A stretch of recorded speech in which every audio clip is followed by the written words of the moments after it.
সুপ্রিয় দর্শক, আসসালামু আলাইকুম। কি বললেন রুহুল কবির রিজভী, সিনিয়র যুগ্ম মহাসচিব, বাংলাদেশ জাতীয়তাবাদী দল বিএনপি? তিনি বলেছেন যে আপনার রাষ্ট্রীয় একটি মন্তব্য তিনি রাষ্ট্র এবং বিশ্ববিদ্যালয় নিয়ে করেছেন।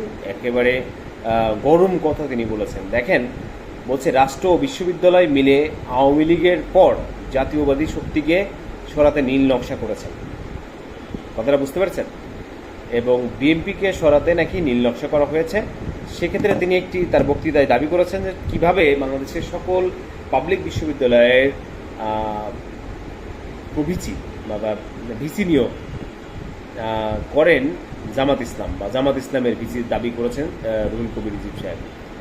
তার মানে বুঝতে পারছেন যে কিভাবে সকল পাবলিক বিশ্ববিদ্যালয়ের আপনার ভাইস চ্যান্সেলর কিভাবে জামাতের হয়, এমন প্রশ্নটি তিনি তার বক্তৃতায় গতকালকে ছড়িয়ে দিয়েছেন।